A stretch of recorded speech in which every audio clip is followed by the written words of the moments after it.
Welcome back, everyone. Today I'm going to be showing you the Beta 2 of my Unnamed Survival Pack, which now actually has a name. It is AA Tweaks, or Double A Tweaks, as suggested by this commenter here. I think the name fits pretty well, and I'll be using that moving on.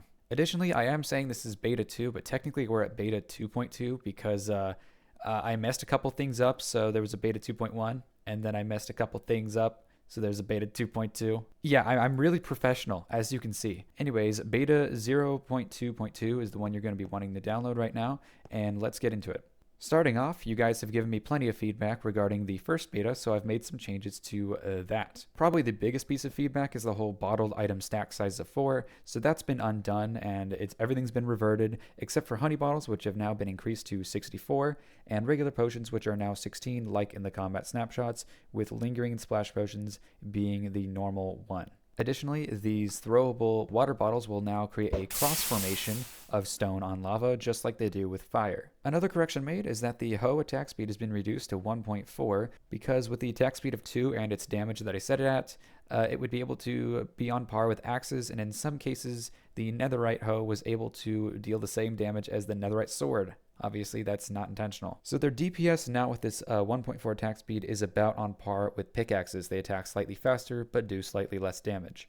And as for tridents, when they are found as loot, they will now have some durability taken out instead of being full durability. Additionally, as tribute to the combat snapshots, the reach distance of the hoe and trident has been increased, so it's a little further than you can reach, about half a block.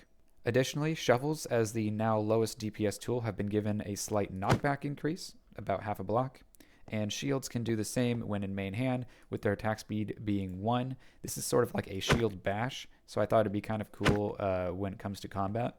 And as a note, these are not visible stats on the items themselves. Same thing with the hoe and trident. They're just invisible completely. That's just because it takes up a lot of space in the GUI and it's just weird, so it's just a little Easter egg, I guess. Other equipment changes are that the shears have been increased durability to match iron, which is 256 now, so they are increased from 238. And as far as the mace goes, I actually nerfed the damage just a little bit. It's not like my last video. The damage has been just reduced slightly. Essentially, the first 3 blocks of fall distance now only add 2 damage versus 4. So you're effectively just dealing 6 less damage, and you'll need to pillar up a couple more blocks in order to do the same damage, or with strength 2 or a couple levels of density. Not to worry though, as I've given the mace some more usability, I actually reintroduced essentially what was a bug before where you could fly and glide and you would actually get the smash attack damage. I basically added this back and with an audible sound effect to let you know that you've succeeded. I will warn you though that fall distance when you're gliding is a bit weird and janky. So your most consistent results will be if you're above an enemy and then dive bomb into them. And obviously, like I said, that sound effect is there to let you know audibly that you did it correctly. And the damage increase from fall distance when gliding is equal to what it is when you're just falling. It is not an unlimited amount of damage because I have to manually program it, so it currently has a fall distance max of 40 blocks. Now moving on from equipment changes, the rest of the changes have to do with crafting and smelting, and these actually come from a couple of old data packs I've made before that I integrated into this version. And that's why Beta 2 has a couple of extra newer versions, because the recipe format of older versions does not match the recipe format of the current version of Minecraft. So they weren't compatible and I didn't realize that. I couldn't just slap them in. So I had to make those changes and update the pack, and that's why we have Beta 2.2. The first recipe change was actually a new addition to the game, which is a milk bottle. I would like it if you could milk a cow with a bottle itself, but that's proving to be pretty difficult. So right now you can craft it with a milk bucket and 3 bottles, and you get 3 milk bottles. First of all, the milk bottle can stack to 16 just like every other potion. And second is that it does not cure every effect. It only cures the most common effects that enemies can inflict on you, which are blindness, mining fatigue, nausea, hunger, wither, and poison. As you can see, those are all gone. I figured this item might make exploring a lot easier and a lot more fun because you don't have to worry as much about effects. Now, most of these recipes have been changed to make things easier as well as more fair, and just kind of places where Mojang missed out where they could have easily done more. To start off, yep, you guessed it, hoppers no longer require a chest.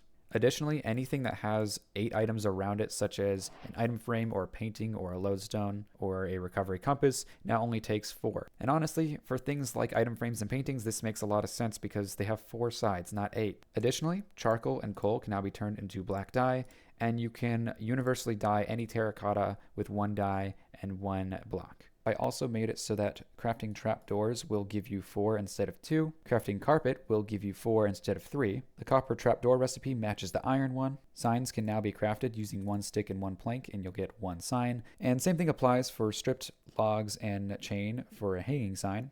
And banners can be crafted with 1 stick and 2 wool. And the rest of the changes are just that all of these items here that normally just take cobblestone are now used with the crafting stone materials tag, so they can take blackstone and cobbled deep slate.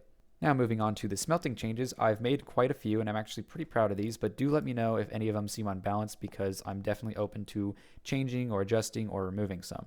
So some new recipes added is that you can now smelt sweet berries into sugar, glow berries into glowstone dust, you can melt powdered snow into water, and yep, that's right, you can turn rotten flesh into leather. However, this one takes twice as long as normal. Now these two right here are available in the furnace and smoker, while rotten flesh and leather is available in the furnace and campfire, and the powdered snow is just in the furnace. On the subject of making the smoker a little more useful, these organic blocks, although they aren't food, except for I guess the chorus fruit, can all now be smelted faster in the smoker. Which yes, means that cactus farms can be a lot more compact and a lot faster. Additionally, you can make charcoal in a campfire as well as dry out a sponge.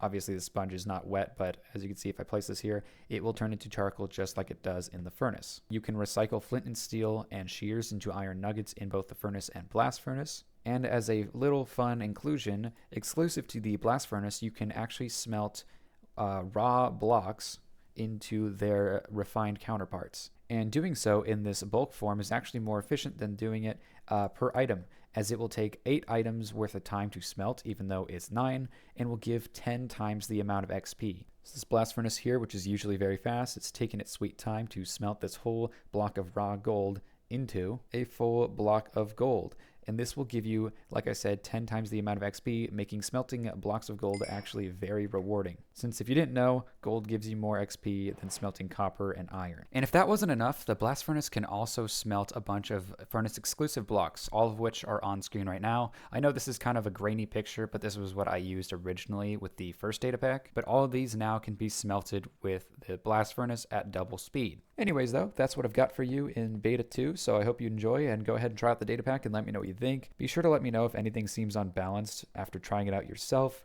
as these are all beta and subject to change. They're just ideas I want to throw in because I think they make the game a lot more fun and interesting. Now that does it for this update. As far as the next update, I'm thinking of theming it around enchantments because like I said before, there are definitely some underperforming enchantments as well as some overperforming ones. And I'm thinking of dabbling in custom enchantments because I never have before. So it might be pretty interesting.